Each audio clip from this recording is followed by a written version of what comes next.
देश का सबसे अच्छा स्कूल एजुकेशन सिस्टम बिहार में बनना चाहिए, ये हम लोग का लक्ष्य है।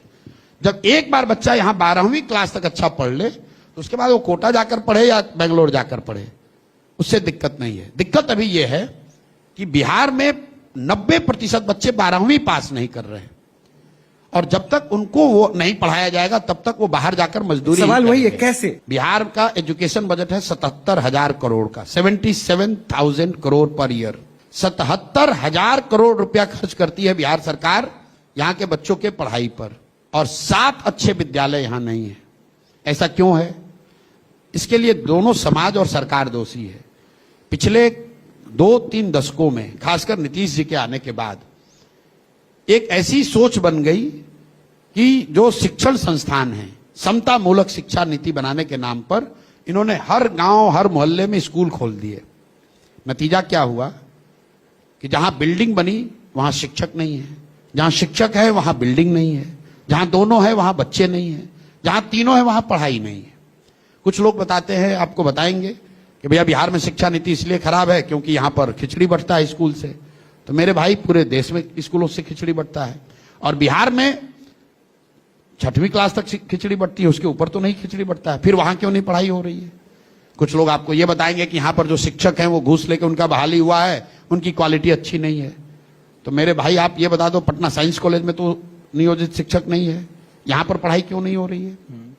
ये इसलिए नहीं हो रही है कि समाज और सरकार दोनों की प्राथमिकता में कहीं ना कहीं शिक्षा नीचे चला गया, और शिक्षण संस्थाएं ये सिर्फ सरकारी योजनाओं को पाने और बांटने का केंद्र बन गया।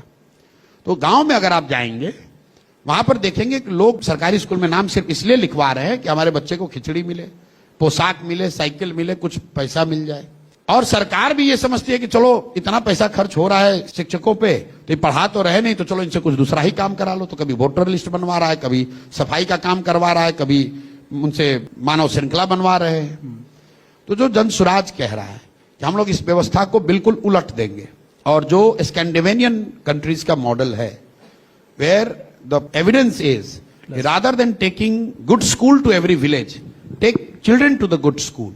और हम लोगों ने पूरे बिहार का अध्ययन किया और यह देखा कि अगर आज जो प्रखंडों की संख्या है 550, जो बढ़कर 800 होनी चाहिए एडमिनिस्ट्रेटिवली, क्योंकि नीतीश कुमार ने उस प्रखंड और जिला की संख्या बढ़ाई नहीं है तो दिक्कत है, लेकिन अगर आज की संख्या भी मान लें तो हर प्रखंड में आप 10 विद्यालय आपको चाहिए, ताकि हर गांव से बच्चा 20 मिनट के अंदर उस स्कूल में पहुंच सके। तो हम लोग ये कह रहे हैं कि जन सुराज आने वाले 10 वर्षों में हर प्रखंड में 5 से 10 ऐसे विद्यालय बनाएगा जो विश्व स्तरीय विद्यालय होंगे, और बच्चों को स्कूल बस की सुविधा दी जाएगी ताकि वो उस विद्यालय में पहुंच सके। मैं 10 वर्ष क्यों कह रहा हूं? क्योंकि हम राजद नहीं है, क्योंकि मैं तेजस्वी यादव नहीं हूं। अगर मुझे 10 विद्यालय बनाने हैं तो उस पर खर्चा करीब 3 लाख करोड़ रुपया आएगा, उतना पैसा है नहीं। हर साल हम लोग 15 से 20 हजार करोड़ रुपया निकाल सकते हैं जिससे कि ये विद्यालय बनाए जाए, और लक्ष्य ये है कि हर प्रखंड में एक विश्व स्तरीय विद्यालय हर साल बने। अगर हम लोग ये करेंगे तो अगले 5 साल में हर प्रखंड में 5 ऐसे विद्यालय हो जाएंगे।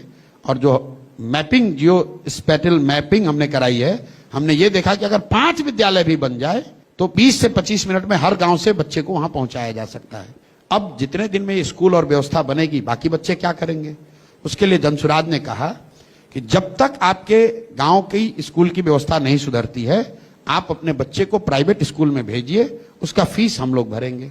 कुछ लोग बहुत उत्साहित होकर बोले कि अरे इससे तो सब लड़का चला जाएगा, प्राइवेट स्कूल में कहां से पैसा आएगा? बिल्कुल गलत बात। पूरे दुनिया का रिसर्च ये बताता है कि अगर प्राइवेट और सरकारी दोनों व्यवस्था हो और दोनों में एक तरह की सुविधा हो तो ज्यादातर लोग सरकारी विद्यालयों में जाना चाहते हैं, सरकारी अस्पतालों में जाना चाहते हैं। अगर आज बिहार भर के, पटना के लोगों को यह अवसर दे दिया जाए कि आपके बच्चे को मेडिकल करना है, पटना पीएमसीएच से कराओगे या रमैया से कराओगे? रमैया से कराओगे, उसका फीस सरकार भरेगी। 100 में 80 आदमी कहेगा भैया हमको फीस नहीं चाहिए, हमको पटना मेडिकल कॉलेज में एडमिशन चाहिए। तो हम लोग का जो अनुमान है, जो हम लोगों ने स्टडी करा है, कि करीब करीब अगर ये सुविधा दे दी जाए, वाउचर स्कीम जिसको वेस्ट में कहते हैं, कि बच्चा जन्म होता है आपको वाउचर मिल जाता है, आप तय कर लो कि सरकारी में पढ़ोगे कि प्राइवेट में। सरकार को तो खर्च दोनों में देना है। ये आप लोगों का, ये सामान्य पब्लिक का भ्रम है कि सरकारी स्कूल फ्री है। बिहार में प्रति छात्र स्कूल एजुकेशन के लिए बिहार सरकार 864 रुपया प्रति माह खर्च कर रही है, और उसी गांव में जो प्राइवेट स्कूल है वो 400 रुपया 500 रुपया फीस ले रहा है। तो हम लोग की सोच ये है कि 1/3 बच्चे हम लोग प्राइवेट में शिफ्ट करेंगे और कोशिश होगी कि अगले 5 साल में कम से कम 5 अच्छे विद्यालय बने। इतना तो गारंटी है कि अगले 5 साल में बिहार की जो स्कूली शिक्षा व्यवस्था होगी वो देश में सबसे बेहतर होगी, ये तो एकदम गारंटी।